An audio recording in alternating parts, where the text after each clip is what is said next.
Hello everyone and welcome to my channel. My name is Francisca, and in today's video I'm going to be showing you how I sewed my mermaid skirts using the pattern I created from my previous video to get this flowy look at the bottom of the skirt. So the way I constructed the pattern, I sort of like had a tail at the back. It sort of like slanted from the front towards the back. So I'm just going to show you how I sewed it and then some little adjustment that I made to ensure that I had the look that I wanted, to ensure that my skirt was flowy, to ensure that my tail was right. So now, like I said in my previous video, it doesn't matter if you are going to be attaching a skirt band to this to make it into a skirt, or a bodice to it to make it into a dress. But in this video, I'm going to be attaching a bodice that I have created earlier.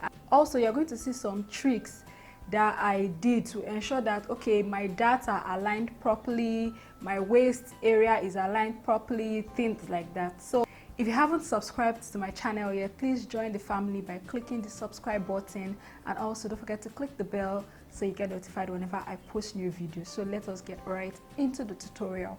So here is the pattern I created for my mermaid skirt with tail. So I'm just going to cut it out on fabric. I've cut the front piece out already, and then I'm going to cut out the back piece but the back piece I'm going to be adding 1.5-inch seam allowance for my zipper. So I've cut it out now, and the next thing we are going to do is to transfer the dart. Now, in order to transfer the dart from my pattern paper to the fabric, I'm going to be using office pins to more or less like mark the point, and I make sure it crosses over to the fabric. So I do that for the dart legs, and then I'm going to flip my fabric and then use a chalk to mark the point where the pins are protruding. So I'm just going to mark the point, and then before joining it, we're just going to ensure that my dart is actually correct, they're in their appropriate position. So once I'm satisfied with that, I'm just going to get my straight ruler, and then I'm going to form my triangular darts. So that's just basically how I transfer my darts from paper to fabric.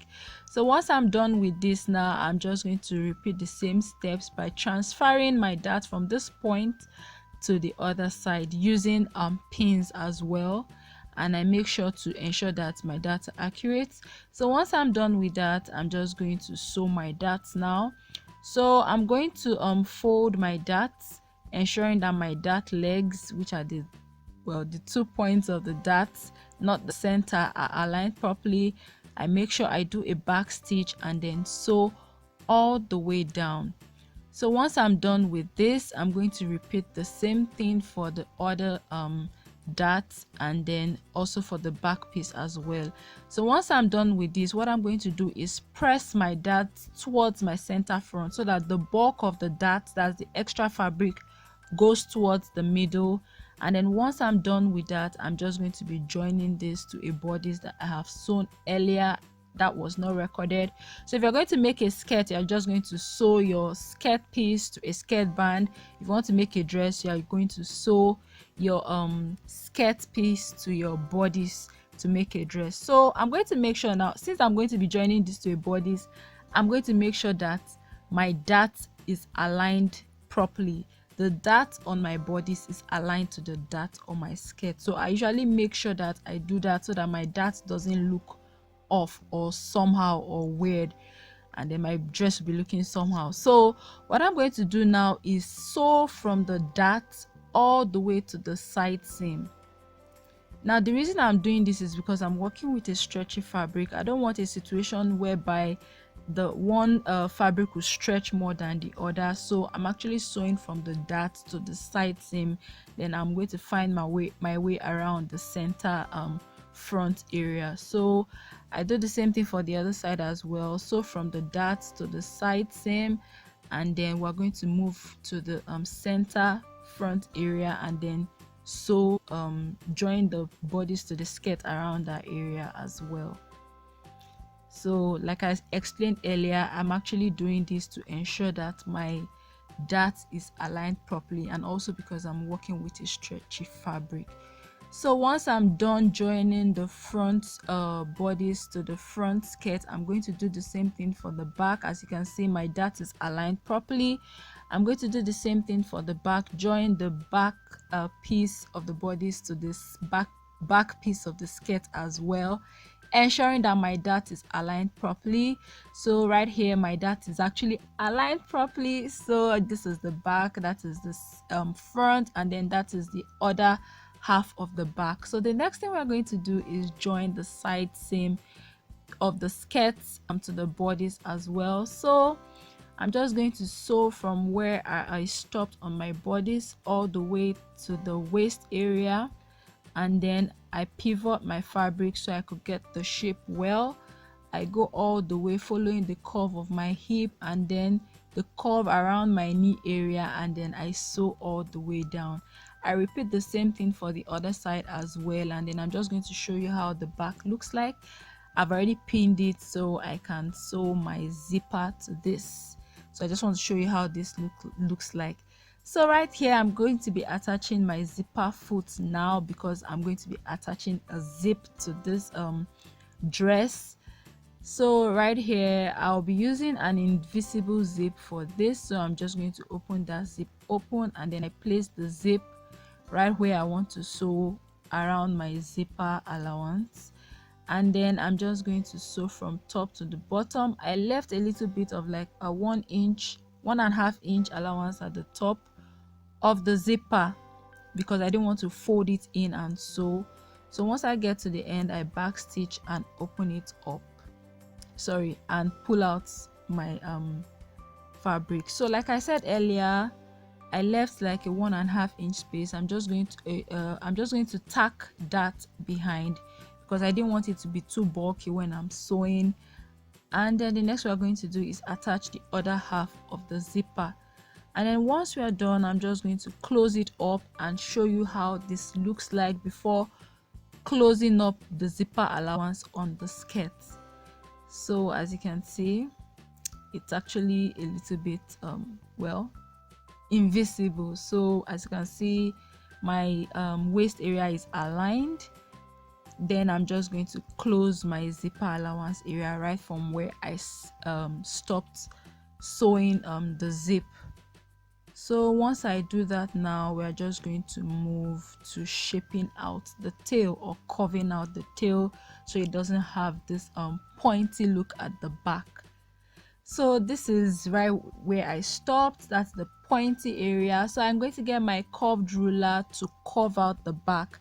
Now this would not do much, but just to so you don't cut off excess, I just use this to trace out a little curve, and then I cut it out. And after cutting it out, in order to check if it is curved enough, I opened it up. So as you can see, it's still a little bit pointed, which is not what I'm aiming for. So I'm going to sort of like eyeball how much how curved I want this to be, or how circular I want this to be. So once I draw the curve, always make sure that whatever you are going to cut out on one side is the same thing you're going to cut out on the other side. If it's not curved enough, make sure to curve it out properly, and then I'm going to cut this out. So after cutting this out, you're going to see how curved this looks, and actually I'm quite satisfied at the curve I got right here. So from this, now we're going to hem the base of the skirt. I'm going to be using a bias to do this, so I'll be leaving more or less like a 2-inch piece of the bias before I start attaching it to the base of this skirt, of this dress, with a 0.25-inch seam allowance. So I sew all the way down, and I leave a 2-inch extra piece as well. The reason I do that is such that I'll be able to close that gap properly. So what I'm going to do is hold the two ends together, and then place it flat against the fabric. Once I do that and I ensure it's nice and flat, I'm just going to sew with the same allowance that I have gathered, and make sure I run my stitch back and forth so that I sew it properly. Then what I'm going to do now is cut off the excess Now, as you can see, it's staying nice and flat. I don't think you can see that. It's quite blurry here. So what I'm going to do is cut off the excess, and then we're just going to close that back up. Now, the reason I'm using a bias is because this entire base of the skirt is actually very curved.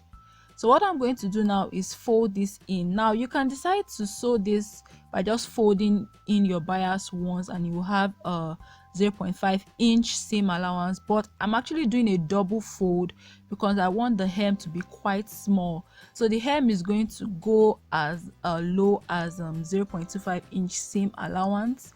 I don't want a large hem. I want actually a smaller hem. And like I said earlier, you can see how it looks.